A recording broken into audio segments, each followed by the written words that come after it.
질문하시겠습니다. 네, 감사합니다. 후보자님, 신영철 전 대법관이 서울중앙지법 법원장으로 있을 때 재판 관여 행위가 문제된 적이 있습니다. 기억하십니까? 네. 네. 화면을 보시면 이제 같은 내용이 나오는데요. 2008년 당시 촛불 집회 사건이 있었고 수사기관은 이 집회 및 시위에 관한 법률 집시법 위반으로 많은 분들 집회 참여자들을 신속하게 기소를 했습니다. 그런데 문제는 당시 사건 11개 중에 8건을 특정 재판부에 집중 배당했습니다.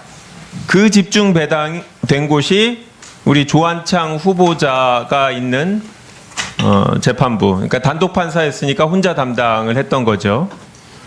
그게 이제 문제가 됐습니다. 다른 형사 단독 판사들이 이 부분에 대해서 문제 제기를 했는데 그럼에도 불구하고 우리 조한창 후보자는 신속하게 유죄 선고들을 했습니다.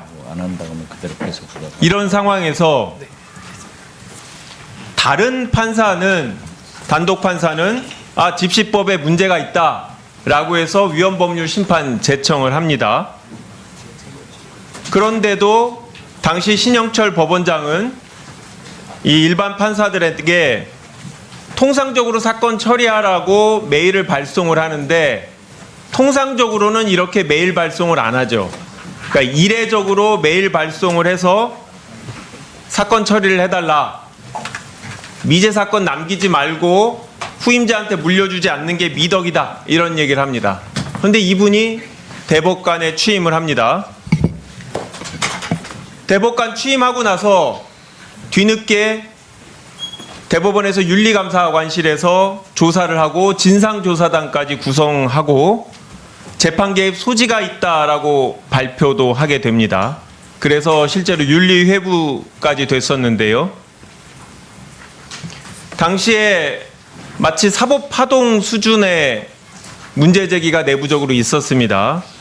중앙지법, 남부지법, 단독판사, 북부지법 단독판사, 전국의 판사회의, 광주지법, 서울고법 판사들이 이 부분에 대해서 강하게 문제 제기를 했습니다. 그리고 실제 우리 조한창 후보자가 유죄 판결의 근거로 삼았던 집시법은 헌법 불합치 결정이 됩니다. 그리고 당시 사건 중에는 무려 7년이나 걸려서 최종 결정이 된 적이 있습니다. 당시 이 헌법 불합치 결정의 사건의 대리인이 여기 앉아 계신 박주민 의원과 저희 당의 김남국 의원님이 대리인을 해서 위헌 결정을 받아내셨는데요. 우리 후보자는 왜 이렇게 혼자만 관련된 사건을 다 배당을 받았습니까? 우리 신영철 법원장이 특별히 부탁을 하면서 배당을 한 겁니까? 부탁하신 건 없습니다. 그러면 왜 이 많은 사건 중에 상당수가 본인에게 배당이 됐다고 생각합니까? 추측으로는 그때 부장판사가 단독으로 2명이 있었습니다. 그중에 제가 사건 자체 13단독이 외국인 전담 제가 맡고 있는 게 그래서 사건이 그렇게 다른 재판부에 비해서 많지 않은 것을 가지고 배당을 해주신 걸로만 생각을 합니다. 아무런 부탁을 받은 게 없었고 없습니다. 아무런 압박도 받지 않았습니까? 배당에 관해서는 전혀 없었습니다. 그러면 사건 처리를 신속히 해달라는 게 나중에 재판 개입이다라고 대법원에서 진상조사단의 결정이 있었는데 동의하지 않습니까? 이례적인 재판 솔직히 개입 말씀드리면 아니었습니까? 메일을 받은 거는 맞는 진상조사단에서는 재판 개입이라고 인정을 했는데 후보자는 그렇게 생각 안 한다는 얘기입니까? 저는 그 메일을 받고 그냥 일상적인 메일로 생각을 하고 사건을 처리했던 것으로 기억합니다. 일상적으로 사건을 처리하면 6월 달에 관련 사건들이 처음 접수됐는데 8월, 9월 이렇게 다 최종심으로 유죄 판결을 선고하는 게 일상적입니까? 그 사건 자체는 증거조사도 충분히 했고 저의 재판이 계속 앞에서도 말씀을 드렸지만 그러니까 적법한 절차를 준수해야 된다라는 거에 대해서는 제 확고한 신념입니다. 다른 그래서 판사들은 단독 판사들은 이 재판부 몰아주기라고 문제 제기하고 위헌법률 심판 제소까지 네, 이분. 문제 제기를 했는데 그분들은 신속한 재판을 해야 된다라는 생각이 없어서 그런 신념이 없어서 심도 있는 판결을 하게 됐고 후보자만 신념에 따라서 원칙을 지킨 겁니까 그러면? 신속하다라는 게 어떤 기준인지는 모르겠습니다만 개개 사건마다 심리는 저는 충실히 다 하고 그에 따라서는 증거조사가 다 이루어진 다음에 결론을 낸 것으로 알고 있습니다. 굳이 제가 빨리 진행을 해야 된다라는 생각을 갖고 진행한 것은 없었습니다. 집시법에 대해서 헌법 불합치 판결이 났고 당시에 다른 법률에 대해서도 일반교통방해죄 같은 경우에도 부분 위헌 결정이 나고 했는데 후보자는 이런 관련 조항에 대해서 위헌 가능성에 대해서는 고민해 보지 않았습니까? 그런 부분에 대해서 제가 미처 생각을 하지 못했던 부분에 대해서는 굉장히 죄송스럽고 그렇게 생각을 합니다. 다만 저는 존재하는 아니 헌법재판관이 되실 분이잖아요. 헌법에 대해서 고민을 했으면 실제로 나중에 위헌이고 헌법 불합치 판결이 났다라는 결정이 났다라는 건 실제로 문제가 있었던 법률이잖아요. 그런 고민이 없는 분이 헌법재판관으로 일할 수 있는 자격이 되냐라는 거죠. 그런 문제 의식이 있어야 되지 않습니까? 그 부분에 대해서 말씀하십시오. 네, 그 해당 조문에 대해서 야간 집회 관련돼서 이야기가 있었던 것은 맞습니다.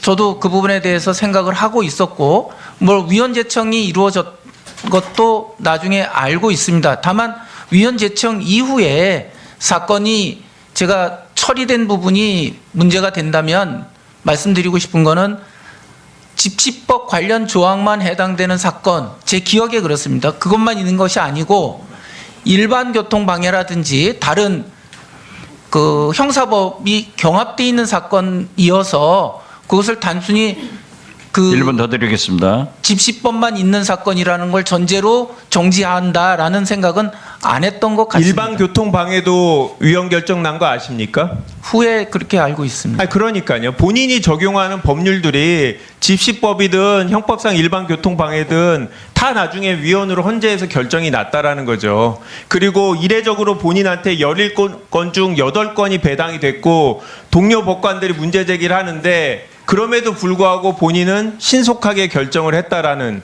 신속하게 판결을 선고했는데 이거에 대해서 아직도 문제라고 생각하지 않고 대법원이 진상조사단으로 다른 수많은 판사들이 신영철 대법관의 재판 개입이라고 문제 제기를 했는데 본인은 아직도 문제라고 생각하지 않고 그러니까 2015년 사법농단 때도 법원행정처에서 불법하고 부당한 지시를 했는데도 거부하지 못한 거 아닙니까? 그러니까 위에 부당한 지시와 요구를 거부하지 못하는 그런 분이 헌법재판관이 되려고 하는 거에 대해서 문제 제기를 하는 겁니다. 네, 그렇게 우려를 말씀하시는 거는 뭐 당연한 제 행위에 대해서 우려를 표명하시는 부분에 대해서는 제가 깊이 반성을 합니다. 다만 이 자리에서 분명히 말씀드리는 거는 제가 그렇게 부당한 지시를 따라서 그거에 맞춰서 행동을 하는 사람은 아니라는 거는 분명히 말씀드릴 수가 있습니다. 이 집시법과 관련된 거나 일반 교통방해 그 부분도 물론 제가 그런 부분에 대한 소양이 좀 떨어져서 그랬는지 모르지만 그 부분이 문제가 있을 거라는 생각은 하고 있었지만 그게 직접적으로 과연 위헌으로까지 갈 수 있는지에 대해서 제가 충분히 검토가 되지 않은 상황이었기 때문에 했던 것이고 위헌 제청 이후에 그 사건이 처리된 거는 위헌이 제청되기 이전에 이미 아까 시기적으로도 말씀드렸지만 처리가 됐고 박재영 판사님이 위헌 제청한 이후에 또 충분한 증거 조사를 거치면서 사실은 신속히 결정을 낸다는 것보다는 충분한 심리를 거쳐서 천천히 결과를 보면서 가자라는 생각을 갖고 진행하다. 뭐 변론이 종결되는 증거 조사가 다 끝난 상태에서는 그대로 놔둘 수가 없는 그런 상황에서 선고를 하게 된 그런 상황입니다. 지금 태도를 보니까 전혀 저는 사과한다는 마음이 없는 것 같은데요.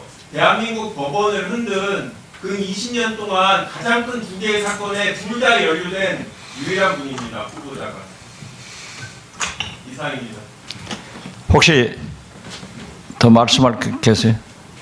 그 부분에 대해서는 제가 말씀드렸듯이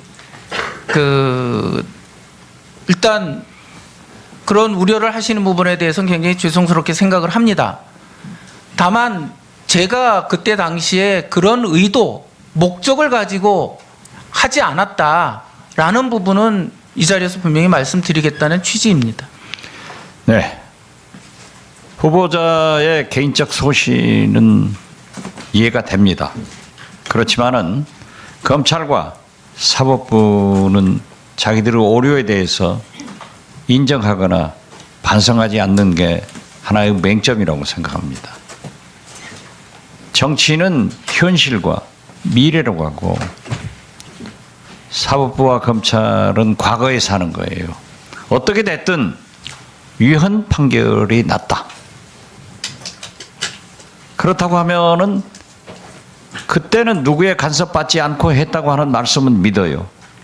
그렇지만 결과적으로 보면은 오류가 있었지 않느냐, 저는 그렇게 생각하는 거예요. 그렇기 때문에 후보자께서 솔직한 말씀을 하셔야지 옳았다 이건 아니지 않습니까? 예를 들면은 그래서 3심제가 있는 거죠. 1심에서 중형을 선고했다 하더라도 항소심에서 바뀔 수 있고 대법원에서 바뀔 수 있다고 하면은 그 책임을 지금 제도적으로 묻지는 않지만은 담당 재판부에서는 그 오류를 인정하는 것이 원칙 아닌가요? 맞습니다. 그렇죠. 그런 의미에서 저는 후보자께서 우리 김한규 의원의 질문에 대해서 그렇게 항변할 필요가 없다. 저는 그렇게 생각합니다. 네. 그렇죠? 네, 알겠습니다. 네. 자, 이제 김종민 의원님이 오셨는데 질문하실 거죠? 네. 네, 하십시오.